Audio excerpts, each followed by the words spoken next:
mais c'était sûr en fait! C'était sûr! Imagine un sport qui soit à la fois physique et mental. C'est ce qu'a créé l'auteur de bande dessinée Enki Bilal en 1992 en inventant le chess boxing. Les règles sont simples. Deux athlètes s'affrontent sur un ring où est placée une table d'échecs. Ils doivent respecter à la fois les règles officielles des échecs et celles de la boxe anglaise. La World Chess Boxing Organization, régissant ce sport, est née dans les années 2000. Jep Ruubing, un artiste hollandais, a organisé le premier combat en 2003. Le chessboxing est particulièrement connu au Royaume-Uni. Le plus célèbre pratiquant français est le streamer Sardoche. Ah, mais c'était sûr en fait! C'était sûr!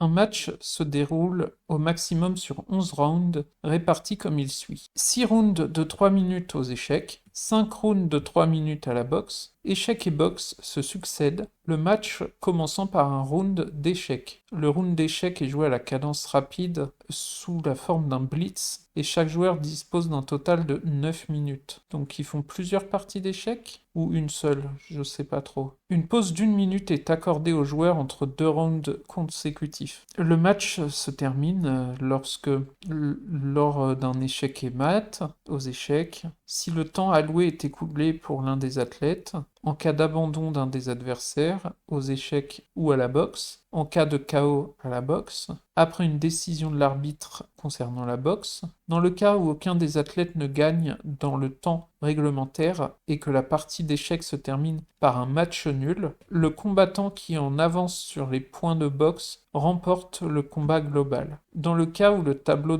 de bord est également à égalité, le combattant qui a utilisé les pièces d'échecs noires est nommé vainqueur en raison de l'avantage du premier coup aux échecs. Cela ne s'est pas encore produit dans la pratique. Deux profils principaux se détachent au chessboxing. On peut mettre la pression à son adversaire aux échecs et essayer de parer les coups à la boxe, en misant alors sur les échecs. On peut multiplier les attaques à la boxe afin d'épuiser l'adversaire pour le perturber mentalement. Les personnes en fauteuil roulant jouent aussi à la pétanque. La boccia est un sport de boules apparenté à la pétanque, d'origine gréco-romaine. Elle est pratiquée par les personnes en situation de handicap en catégorie handisport. Au début du match, un tirage au sort désigne l'équipe qui aura les boules rouges et celle qui aura les boules bleues. L'équipe rouge commence la partie en lançant une boule blanche appelée Jack. L'objectif de chaque équipe est d'envoyer ses boules le plus près possible de la boule blanche.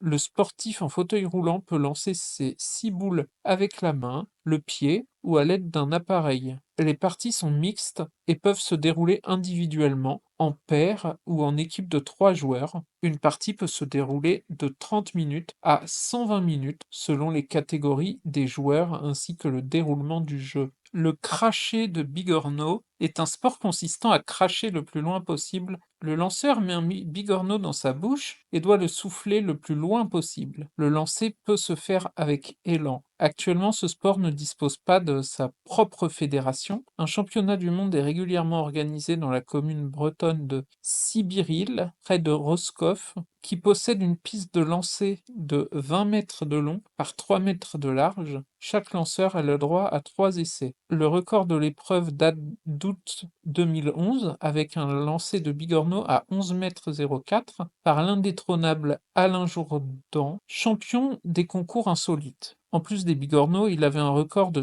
70 artichauts lancés en 1 minute. Malheureusement, il est décédé en 2018 à 57 ans. En 2019 et 2022, c'est son fils Thierry Jourdain qui devient champion de cracher de bigorneau.